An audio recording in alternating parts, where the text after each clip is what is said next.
the quiet outskirts of a small town where each house stood far apart from its neighbors, there was a home labeled as number 17. A young couple, Emily and Mark Davis, lived there. Their house, surrounded by dense trees, was often called the most secluded spot in the area. When they bought it, friends joked that it was the perfect setting for a horror movie. But the Davises just laughed. Emily even took pictures of the old, peeling facade and posted them online with hashtags like #CozyHome. They enjoyed the solitude until that rainy night when something disturbed their peace. It was around 2 a.m. when Emily awoke to a strange sound. It was soft but persistent, like something scraping against glass. She opened her eyes and listened. The bedroom was silent, with only the sound of rain tapping against the windows. "Mark, do you hear that?" she whispered, nudging her husband. Mark groggily muttered something incomprehensible and turned over. Emily felt a growing sense of unease. She got out of bed, cautiously approached the window, and pulled back the heavy curtain. The darkness outside was almost palpable, like a thick fog. But in the glow of the street lamp, she noticed something peculiar. A figure standing at the edge of their yard. A tall man in a long coat and hat. He was just standing there, motionless. Emily frowned. Maybe it's a neighbor, she thought. But what would a neighbor be doing out here at 2 a.m.? She quickly drew the curtain and returned to bed, but sleep evaded her. It felt like the tension in the air was thickening by the minute. A little while later, there came a new sound. A faint knock at the door. Once, then twice. "Mark, wake up." Emily shook her husband, her voice now filled with panic. "Someone's knocking at the door." He groggily sat up, muttering in annoyance. "Probably some teenagers playing pranks. I'll go check." Mark got out of bed and headed for the front door, flipping the light switch in the hallway on his way. Emily followed close behind, her chest tightening with fear. When Mark opened the door, there was no one there. Only the cool, rainy night greeted him. "No one's here. I told you, it's just a prank," he grumbled, closing the door and securing the chain. But before they could return to their bedroom, the knocking started again, louder this time. The door rattled, as though someone was trying to force their way inside. Mark frowned. "Who's there?" he shouted. There was no reply. Instead, a new sound came from the other side of the house, knocking on the kitchen window. Emily felt goosebumps rise on her skin. "We need to call the police," she said, her voice trembling. Mark nodded, but before he could grab his phone, the entire house plunged into dark. The darkness seemed to swallow everything. Emily froze, her breathing quickening. Somewhere far off, the rain continued its soft drumming, but inside the house, silence reigned. "Damn it," Mark cursed. "The fuse must have blown." "No, Mark," Emily whispered, her voice shaking. "This isn't an accident." Her words went unanswered. Mark felt around on the shelf near the door and found the flashlight. A narrow beam of light cut through the darkness, but instead of providing comfort, it only deepened the oppressive shadows around them. "Stay here. I'll check the breaker," he said, heading toward the basement. "You're leaving me alone?" Emily grabbed his arm tightly. "I'll be back in a minute." Emily watched as he disappeared down the hallway, her mind betraying her by conjuring the worst scenarios. Left alone, she strained her ears for any sound. Somewhere, glass creaked again as if being scratched by nails. But the most terrifying sound came from the living room, where the large glass door led to the backyard. She raised the flashlight and pointed it toward the source of the noise. The beam revealed something that made her heart stop. A hand. A pale, long hand covered in dirt, slowly scraping the glass. And then Emily saw the face. It was twisted, with a grotesque smile, as though the skin had been stretched tightly over a skull. Its eyes, black as the void, stared directly at her. "Mark." Emily screamed, but her voice broke. The face behind the glass tilted its head, studying her reaction. Then it raised a finger and tapped on the glass 3 times. Knock, knock, knock. Meanwhile, Mark descended the stairs to the basement, using the flashlight to guide his way. The basement always gave him an uneasy feeling. Old pipes, cobwebs, and dust created the impression that this part of the house existed in another dimension. When he reached the breaker box, it was clear something was wrong. The wires had been ripped out. Mark leaned closer to inspect the damage and suddenly felt something cold brush against his neck. He whipped around, but no one was there. "Who's there?" He shouted, fear creeping into his voice. There was no answer, but then he heard footsteps. First one, then another. They were coming closer from the farthest corner of the basement.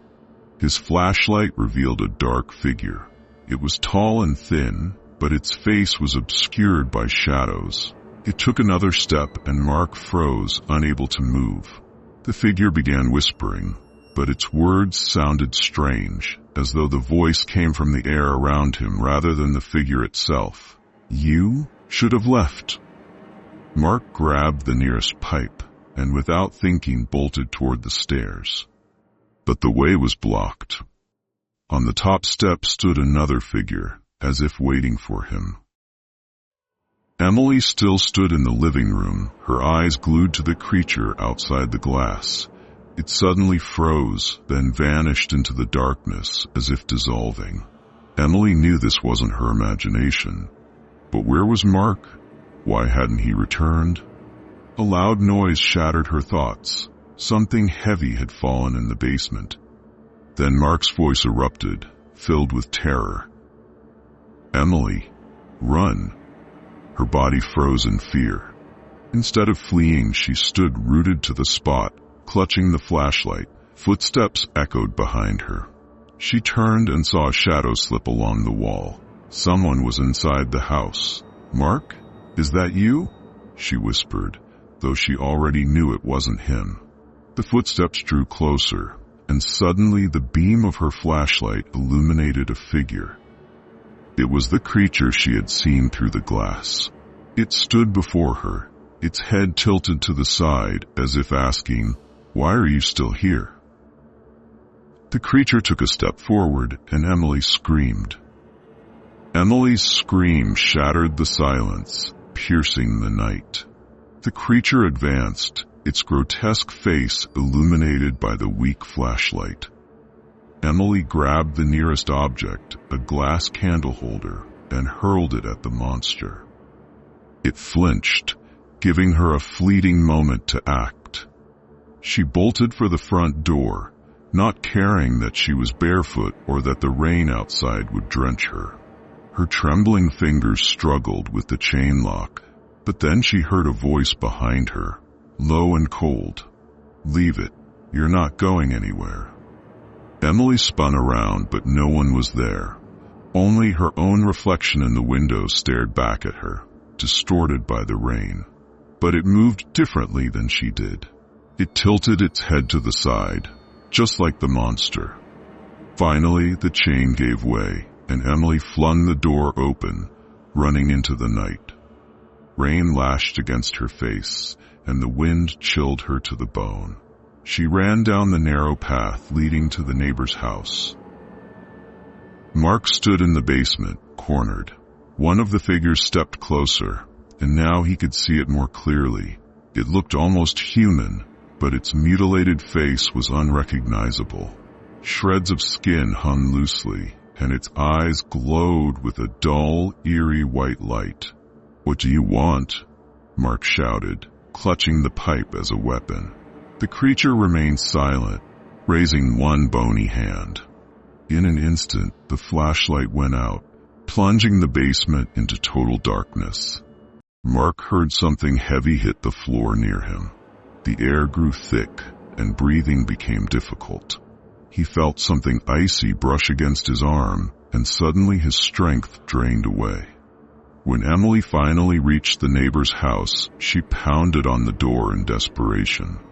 An older man, Mr. Craig, their only neighbor, opened the door. "What's going on?" he asked, startled by her panic. "Someone's in the house," she sobbed. "They took Mark." Mr. Craig didn't ask any more questions. He grabbed a flashlight and an old shotgun from his closet. "Stay here. I'll check it out," he said, heading toward the house. Mr. Craig moved cautiously, sweeping the flashlight beam over every corner of the yard. When he reached the Davis house, the front door was still ajar. Inside, chaos reigned, overturned furniture, shattered glass on the floor. "Mark?" he called out. "Anyone here?" Silence was his only reply. He moved further inside, toward the basement. A faint, unnatural glow caught his attention. When he descended the stairs, he froze. In the center of the basement, Mark sat on the floor. His eyes were wide open, and his lips moved in a whisper, repeating words too faint to understand. Symbols glowed dimly around him, etched into the floor with some eerie green light. "Mark?" Craig shouted, stepping closer. But a shadow detached itself from the wall and stood between them. The creature, as dark as the night itself, advanced on him. It raised a hand, and Craig felt the temperature drop rapidly. Without thinking, he fired the shotgun. The deafening roar echoed through the basement, but the pellets passed through the shadow, leaving it unharmed. The creature kept advancing, and suddenly every light in the house flared to life, blindingly bright. The shadow vanished, leaving behind only an icy chill. Craig rushed to Mark, shaking him by the shoulders. "Snap out of it, kid." But Mark didn't respond. He kept whispering. Emily waited anxiously in Craig's house, the minutes dragging on endlessly. When he finally returned, his face was pale, and his hands trembled. "What happened to Mark?" she demanded, jumping to her feet. He's not himself," Craig said quietly. "You need to leave, now. This place, it's not meant for people." Emily refused to abandon Mark. She returned to the house with Craig, but by the time they arrived, Mark was gone. The glowing symbols on the floor remained, faint, but still visible. From that night on, no one saw Emily again. The Davis house fell into disrepair, and the neighbors, who had once joked about its eerie atmosphere, now avoided it entirely.